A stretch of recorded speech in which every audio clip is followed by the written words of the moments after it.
What starts here changes the world. I have a few suggestions that may help you on your way to a better world. And while these lessons were learned during my time in the military, I can assure you that it matters not whether you ever served a day in uniform. It matters not your gender, your ethnic or religious background, your orientation, or your social status.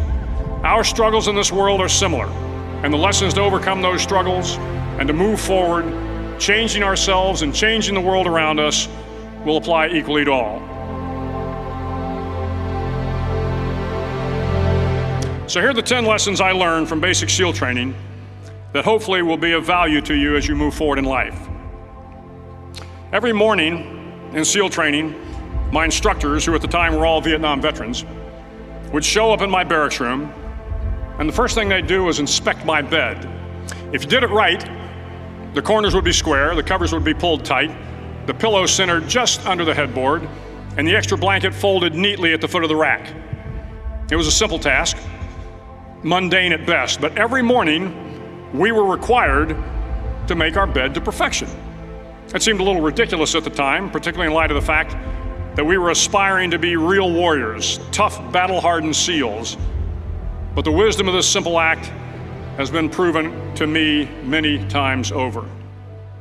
If you make your bed every morning, you will have accomplished the first task of the day.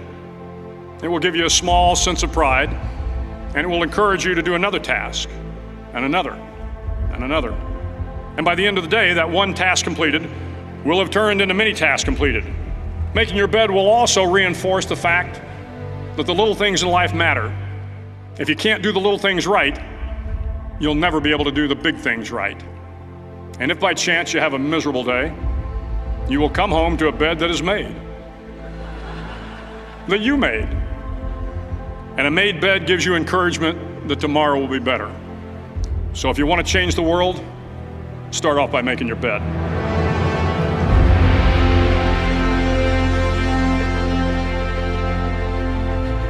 During SEAL training, the students are all broken down into boat crews. Each crew is 7 students, 3 on each side of a small rubber boat, and 1 coxswain to help guide the dinghy. Every day your boat crew forms up on the beach and is instructed to get through the surf zone and paddle several miles down the coast. In the winter, the surf off San Diego can get to be 8 to 10 feet high, and it is exceedingly difficult to paddle through the plunging surf unless everyone digs in. Every paddle must be synchronized to the stroke count of the coxswain. Everyone must exert equal effort, or the boat will turn against the wave and be unceremoniously dumped back on the beach. For the boat to make it to its destination, everyone must paddle. You can't change the world alone. You will need some help. And to truly get from your starting point to your destination takes friends, colleagues, the goodwill of strangers, and a strong coxswain to guide you. If you want to change the world, find someone to help you paddle. Over a few weeks of difficult training, my SEAL class, which started with 150 men, was down to just 42. There were now 6 boat crews of 7 men each. I was in the boat with the tall guys, but the best boat crew we had was made up of the little guys, the Munchkin crew we called them. No one was over 5'5". The Munchkin boat crew had 1 American Indian, 1 African American, 1 Polish American, 1 Greek American, 1 Italian American, and 2 tough kids from the Midwest. They out-paddled, outran, and outswam all the other boat crews. The big men in the other boat crews would always make good-natured fun of the tiny little flippers the Munchkins put on their tiny little feet prior to every swim. But somehow these little guys from every corner of the nation and the world always had the last laugh, swimming faster than everyone and reaching the shore long before the rest of us. SEAL training was a great equalizer. Nothing mattered but your will to succeed, not your color, not your ethnic background, not your education, not your social status. If you want to change the world, measure a person by the size of their heart, not by the size of their flippers. Several times a week, the instructors would line up the class and do a uniform inspection. It was exceptionally thorough. Your hat had to be perfectly starched, your uniform immaculately pressed, your belt buckle shiny and void of any smudges. But it seemed that no matter how much effort you put into starching your hat or pressing your uniform or polishing your belt buckle, it just wasn't good enough. The instructors would find something wrong. For failing the uniform inspection, the student had to run, fully clothed, into the surf zone, then wet from head to toe, roll around on the beach until every part of your body was covered with sand. The effect was known as a sugar cookie. You stayed in the uniform the rest of the day, cold, wet, and sandy. There were many a student who just couldn't accept the fact that all their efforts were in vain, that no matter how hard they tried to get the uniform right, it went unappreciated. Those students didn't make it through training. Those students didn't understand the purpose of the drill. You were never going to succeed. You were never going to have a perfect uniform. The instructors weren't going to allow it. Sometimes, no matter how well you prepare or how well you perform, you still end up as a sugar cookie. It's just the way life is sometimes. If you want to change the world, get over being a sugar cookie and keep moving forward. Every day during training, you were challenged with multiple physical events: long runs, long swims, obstacle courses, hours of calisthenics, something designed to test your mettle. Every event had standards, times you had to meet. If you failed to meet those times, those standards, your name was posted on a list, and at the end of the day, those on the list were invited to a circus. A circus was 2 hours of additional calisthenics, designed to wear you down, to break your spirit, to force you to quit. No one wanted a circus. A circus meant that for that day, you didn't measure up. A circus meant more fatigue, and more fatigue meant that the following day would be more difficult and more circuses were likely. But at some time during SEAL training, everyone made the circus list. But an interesting thing happened to those who were constantly on the list. Over time, those students who did 2 hours of extra calisthenics got stronger and stronger. The pain of the circuses built inner strength and physical resiliency. Life is filled with circuses. You will fail. You will likely fail often. It will be painful. It will be discouraging. At times, it will test you to your very core. But if you want to change the world, don't be afraid of the circuses. At least twice a week, the trainees were required to run the obstacle course. The obstacle course contained 25 obstacles, including a 10-foot wall, a 30-foot cargo net, a barbed wire crawl, to name a few. But the most challenging obstacle was the Slide for Life. It had a 3-level, 30-foot tower at one end and a 1-level tower at the other. In between was a 200-foot-long rope. You had to climb the 3-tiered tower, and once at the top, you grabbed the rope, swung underneath the rope, and pulled yourself hand over hand until you got to the other end. The record for the obstacle course had stood for years when my class began in 1977. The record seemed unbeatable until one day a student decided to go down the Slide for Life head first. Instead of swinging his body underneath the rope and inching his way down, he bravely mounted the top of the rope and thrust himself forward. It was a dangerous move, seemingly foolish and fraught with risk. Failure could mean injury and being dropped from the course. Without hesitation, the student slid down the rope perilously fast. Instead of several minutes, it only took him half that time. And by the end of the course, he had broken the record. If you want to change the world, sometimes you have to slide down the obstacles head first. During the land warfare phase of training, the students are flown out to San Clemente Island, which lies off the coast of San Diego. The waters off San Clemente are a breeding ground for the great white sharks. To pass SEAL training, there are a series of long swims that must be completed. One is the night swim. Before the swim, the instructors joyfully brief the students on all the species of sharks that inhabit the waters off San Clemente. They assure you, however, that no student has ever been eaten by a shark, at least not that they can remember. But you are also taught that if a shark begins to circle your position, stand your ground. Do not swim away. Do not act afraid. And if the shark, hungry for a midnight snack, darts towards you, then summons up all your strength and punch him in the snout, and he will turn and swim away. There are a lot of sharks in the world. If you hope to complete the swim, you will have to deal with them. So if you want to change the world, don't back down from the sharks. As Navy SEALs, one of our jobs is to conduct underwater attacks against enemy shipping. We practice this technique extensively during training. The ship attack mission is where a pair of SEAL divers is dropped off outside an enemy harbor and then swims well over 2 miles underwater, using nothing but a depth gauge and a compass to get to the target.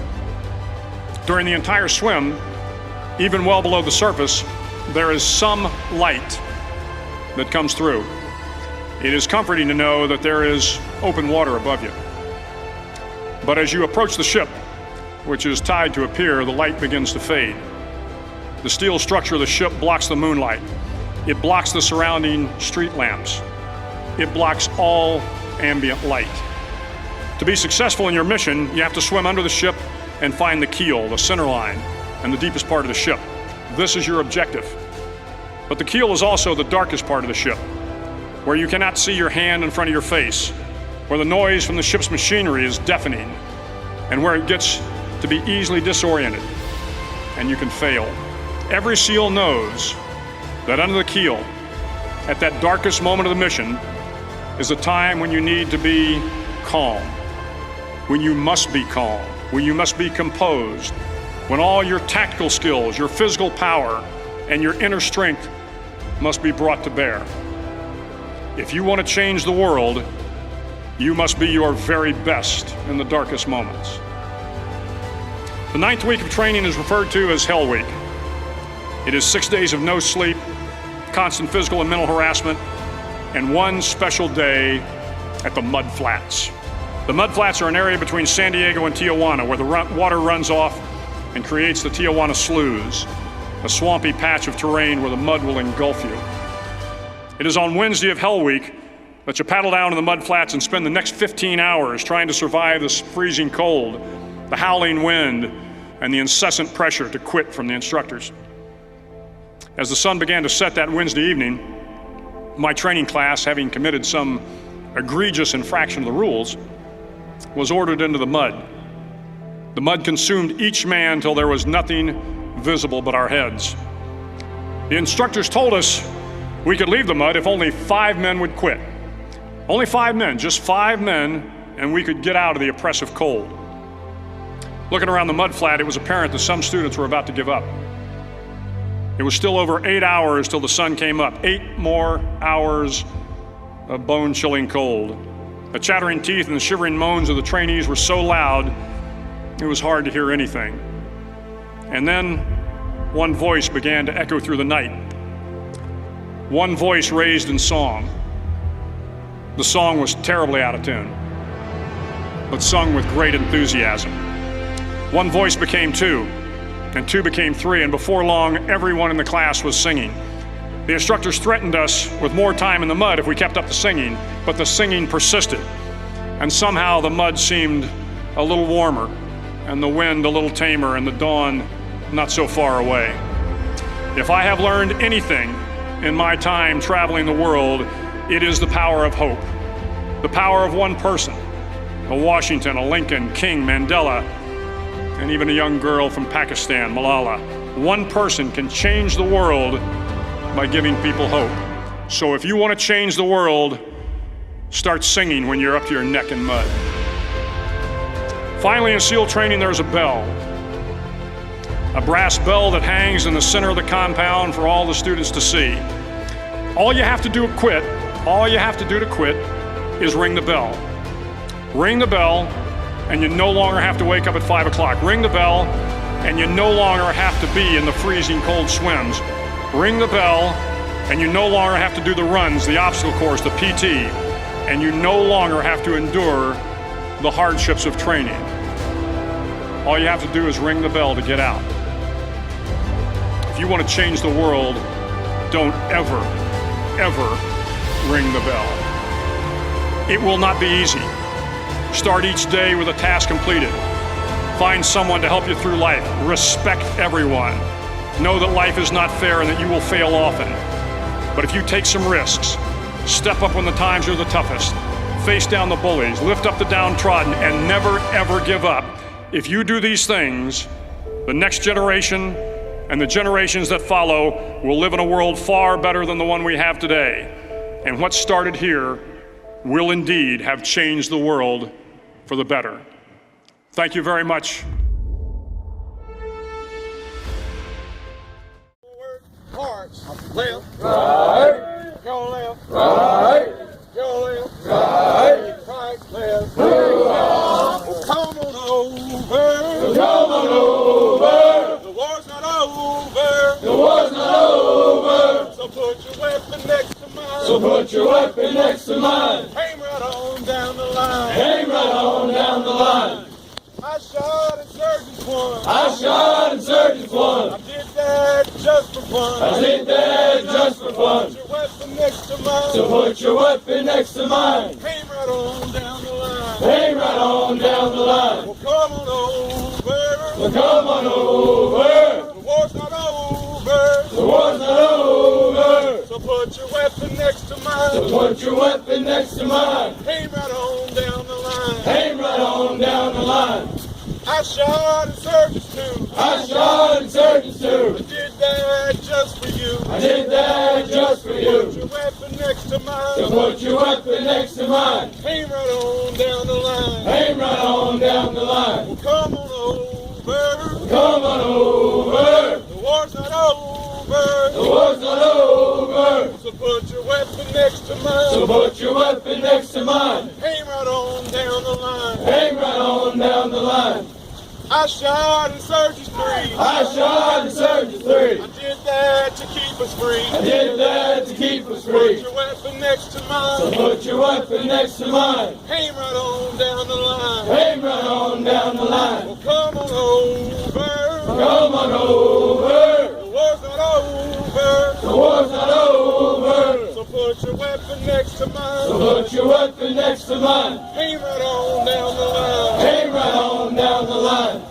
I shot insurgents for. I shot insurgents for. I did that to win the war. I did that to win the war. Put your weapon next to mine. So put your weapon next to mine. Aim right on down the line. Aim right on down the line. Come on over. Come on over. The war's not over. The war's not over. So put your weapon next to mine. So put your weapon next to mine. Aim right on down the line. Aim right on down the line. I shot insurgents five. I shot insurgents five. I did that to stay alive. I did that to stay alive. Put your weapon next to mine. So put your weapon next to mine. Aim right on down the line. Aim right on down the line. Well, come on over. Come on over. The war's not over. The war's not over. So put your weapon next to mine. So put your weapon next to mine. Aim right on down the line. Aim right on down the line. Oh, come on over. Come on over. The war's not over. The war's not over. So put your weapon next to mine. So put your weapon next to mine. Aim right on down the line. Aim right on down the line.